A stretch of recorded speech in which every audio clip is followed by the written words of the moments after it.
Le thème de la prédication de ce matin, que tout ce qui ne doit pas être dans ta vie soit séparé de toi.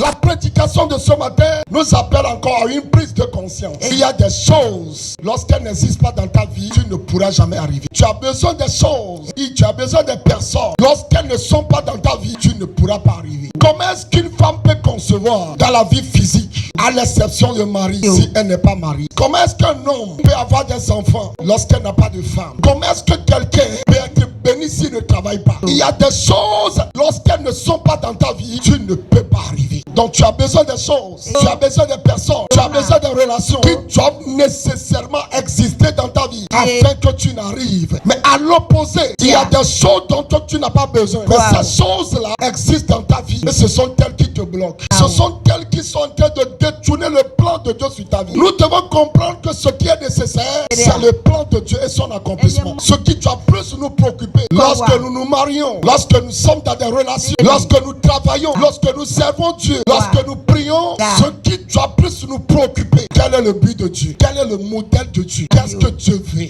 Est-ce que ça c'est ce que Dieu veut? C'est comme ça que Dieu le veut? Est-ce que Dieu veut que cela soit comme cela? C'est ce qui doit nous préoccuper. Il y a des choses, tu n'en as pas besoin. Mais pourtant, tu les gardes dans ta vie. Qu'elles se séparent de toi. Je dis qu'elles se séparent de toi. Je dis qu'elles se séparent de toi. Nous lisons dans Genèse au chapitre 21, du 1er au 12e verset. L'Éternel se souvint de Sarah, comme il l'avait dit, et l'Éternel accomplit pour Sarah ce qu'il avait promis. Sarah devint enceinte, et elle enfanta un fils à Abraham dans sa vieillesse, au temps fixé dont Dieu lui avait parlé. Abraham donna le nom d'Isaac au fils qui lui était né, que Sarah lui avait enfanté. Abraham circoncit son fils Isaac, âgé de 8 jours, comme Dieu le lui avait ordonné. Abraham était âgé de 100 ans à la naissance de son fils Isaac. Et Sarah dit, « Dieu m'a fait un sujet de rire. Quiconque l'apprendra rira de moi. » Elle ajouta, « Qui aurait dit à Abraham que Sarah allaiterait des enfants? Cependant, je lui ai enfanté un fils dans sa vieillesse. » L'enfant grandit, et il fut sevré. Et Abraham fit un grand festin le jour où Isaac fut sevré. Sarah vit rire le fils qu'Agar, l'Égyptienne, avait enfanté à Abraham. Et elle dit à Abraham, « Chasse cette servante et son fils, car le fils de cette servante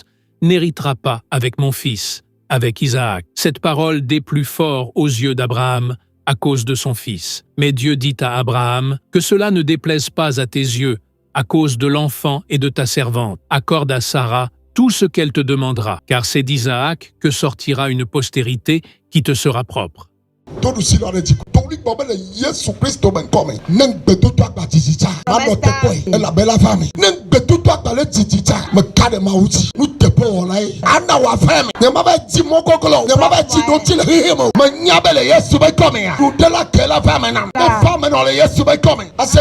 Dieu est fidèle. Tout ce qu'il attend de nous, c'est d'être confiant en lui. Sois confiant en Dieu. Il ne déçoit jamais. Même si la promesse tarde, ne cherche jamais à aider Dieu. Tu ne peux pas aider Dieu. Dieu suffit et il s'auto-suffit pour accomplir ses promesses. Tout ce qu'il attend de toi, sois fidèle et sois confiant. Et attends-le et attends son temps. Il est puissant pour accomplir ses promesses. Nous avons compris ce qui s'est passé. Dieu avait un plan pour Abraham. Et ce plan inclut Sarah. C'était les deux que Dieu a joints. C'est aux deux que Dieu a dit quitter ou de Chaldée. Parce que Dieu ne peut jamais appeler l'homme sans appeler la femme. Quand Dieu appelle un homme, c'est que sa femme est avec lui. Donc Sarah était avec Abraham. Et nous avons compris que le problème était survenu à Canaan. Il y avait une grande famille. Abraham a cherché solution dans le monde. Il allait chercher solution dans le monde. Il allait chercher solution en Égypte. Dans la Bible, quand on parle de l'Égypte, c'est l'image du monde. Donc Abraham, un appelé de Dieu, et qu'il a conduit à Canaan, il y avait une famine à Canaan. Abraham n'a pas gardé sa confiance en Dieu. Il était troublé, il était confus, et il allait chercher solution dans le monde. Et quand il est allé dans le monde,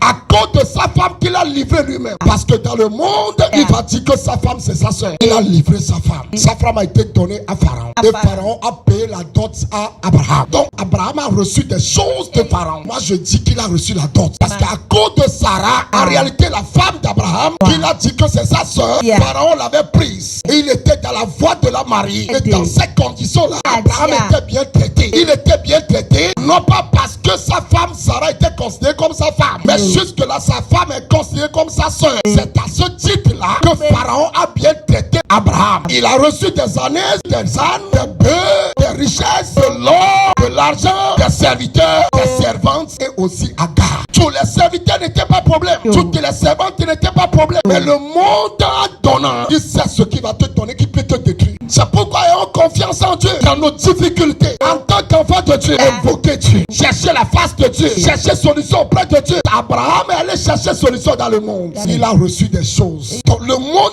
donnant a donné quelque chose à Abraham qu'on appelle Agar. Et le but pour lequel le diable lui a donné ça, c'est de changer le modèle de Dieu. C'est de changer le but de Dieu. Et vous allez voir que jusque-là, Sarah ne concevait pas. Ce n'est pas que Dieu est incapable. Ce n'est pas que Dieu est en retard. Dieu a un temps pour son but dans la vie de chacun de nous. Dieu a un temps où il va réveiller chacun de nous. Seulement le temps de Dieu n'était pas arrivé. Mais dans tout cela, nous allons voir qu'Abraham et Sarah étaient placés. Il voulait avoir coûte que coûte des enfants. Par tous les moyens, par tous les sacrifices, on va avoir des enfants. C'est dans ce moment, l'ennemi a donné la pensée à Sarah. Il va dire à son mari, Abraham, puisque nous tardons à avoir des enfants, va coucher avec sa servante, va coucher avec Agar. Et quand Abraham a couché avec Agar, elle est devenue rapidement enceinte. C'est comme ça le diable organise les choses. Sans difficulté, Agar est tombée enceinte. Et de cette grossesse est né un enfant qu'on appelle Ismaël. Ismaël est né. Pendant tout ce temps, Sarah était toujours dans l'attente que la promesse de Dieu soit faite. Mais Dieu étant Dieu, il s'est souvenu de Sarah. Ma prière pour quelqu'un ce matin, le plan de Dieu te concerne. Ce qu'il t'a dit, ce qu'il t'a promis, qu'il se souvienne de ça. Je dis qu'il se souvienne de ça. Ton amène est tout faible là.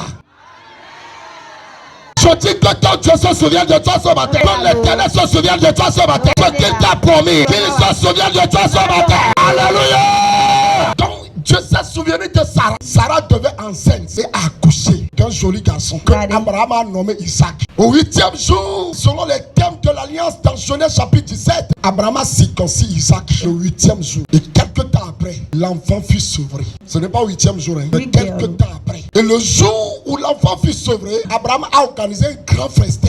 On a festoyé dans la maison. On s'est réjoui. Et dans tout cela, Sarah a fait un constat. Parce que ce qui ne devait pas être était dans la maison. Ce qui ne devait pas être dans la vie de la personne était là. Je déclare sur ta vie, si tu le crois, tout ce que l'ennemi a déposé dans ta vie et qui te perturbe, qui est en train de mettre les bâtons dans tes roues, qui est en train de bloquer ton évolution, qui est en train de perturber le plan de Dieu, que l'Esprit de Dieu, par sa puissance ce matin, les sépare de toi. Je dis les sépare de toi. Alléluia. Donc Sarah avait les yeux sur son enfant. Qu'est-ce qu'elle va voir? Sarah va voir Ismaël qui était en train de rire d'Isaac. Il était en train de rire d'Isaac. Donc ce n'est pas un rire ordinaire. Ismaël ne riait pas parce qu'il est content d'Isaac. Il se moquait de lui. C'est comme pour dire, toi on te fait tout cela. Que tu le veuilles ou pas, c'est moi qui vais hériter. C'est moi qui vais hériter. Que tu le veuilles ou pas, c'est à moi la promesse. Écoutez-moi, chers enfants de Dieu. Ismaël et Agar ne venaient pas de Dieu. Ça c'est le monde qui a donné à Abraham. Parce qu'Abraham est allé chercher solution dans le monde. Chers enfants de Dieu, chers fils de Dieu, chers filles de Dieu, si vous êtes des enfants de Dieu,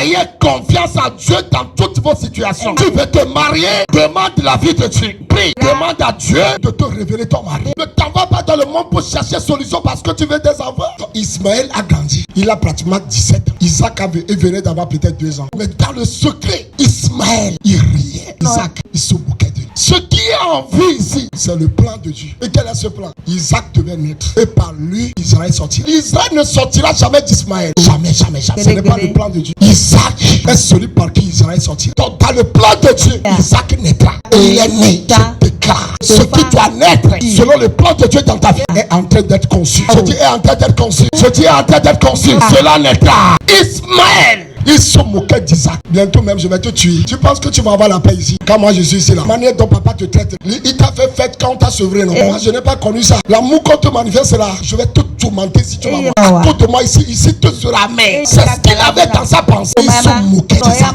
Et Sarah a vu ça. Et tout rapidement, Sarah allait vers Abraham. Mon Seigneur, chasse la servante là et son fils. Chasse-les. Parce que son fils là n'héritera pas avec mon fils. Et la Bible dit, la chose était plus Abraham à cause de son enfant Ismaël. Donc, Abraham n'a pas accepté la pensée de Sarah de chasser Agar et Ismaël. Jusqu'à ce que Dieu même vienne vers Abraham. Il va lui dire tout ce que ta femme te demande. Ta femme Sarah. On n'a jamais appelé Agar sa femme. Tout ce que ta femme Sarah va te demander, fais-le lui. Car c'est ton fils Isaac qui te donnera une postérité digne de ce nom. C'est d'Isaac que sortira ta postérité. Donc chasse la servante et son fils. C'est dans ce moment-là, Abraham va se lever. Il va chasser Agar. Il va chasser Ismaël. Qu'est-ce que nous appelons Agar Ismaël? Agar Ismaël, c'est tout ce que Dieu ne t'a pas donné. C'est toi-même qui pars de désirs charnels, pensant que tu es en train d'aider Dieu, pensant que tu es en retard. Agar Ismaël, c'est tout ce qui dans ta vie qui ne t'est pas utile, mais tu le gardes. Agar Ismaël, c'est ce péché-là que le monde te donne, par convoitise des yeux, par convoitise de la chair, par l'orgueil de la vie. Tout ce que le monde te donne, tu te plais dedans, mais qui te détruit, qui t'empêche de rentrer dans le plan de Dieu. C'est ça, Agar Ismaël. Agar Ismaël, c'est toi, tout ce que toi-même tu te désires, qui n'est pas le désir de Dieu. Agar Ismaël, ça peut être l'ivrognerie, ça peut être ton péché caché, ça peut être ta vie sournoise, ta vie secrète. Tant qu'Agar Ismaël seront là, ils seront en train d'empêcher de mettre les bâtons dans les roues de ton évolution. Agar Ismaël, quand tu ne les chasseras pas, le but divin pour ta vie, ce n'est pas que Dieu ne veut pas le faire, mais toi-même, Agar Ismaël dans ta vie, tu es en train de lutter contre le plan de Dieu. Agar Ismaël, ce n'est jamais le plan de Dieu. Ma question ici, pourquoi Dieu n'a pas chassé ça à la place d'Abraham? Sarah a bien vu, elle a bien regardé le problème. Ismaël qui se moquait d'Isaac, les moqueries dans la maison, le moquerie au lieu où le plan de Dieu doit se faire. Je déclare sur ta vie ce matin, les moqueries vont cesser. Je dis les moqueries vont cesser. Que le plan de Dieu s'accomplit pour toi. Je dis que les moqueries cessent. Que les moqueries cessent. Et que le plan de Dieu s'accomplisse. Celui qui devait avoir le titre de fils aîné, celui qui devait avoir le droit d'aînesse, c'est Isaac. Mais tant qu'Ismaël sera là, il sera en train de combattre le droit d'aînesse. Il n'y aura jamais la paix dans la famille. Jamais, jamais, jamais. Mais tout que dans le temps, nous serons là. Nous serons de la paix maintenant. Le dit là maintenant. La paix maintenant. Elle a bloqué Didier, elle a bloqué Tifafa. Mais on me bonne tu étais assis là. Donc, on ne connaît pas. Ah non, nous m'avons le dire. Mais on ne connaît pas. Ah non, nous m'avons le dire. Mais on me le dire.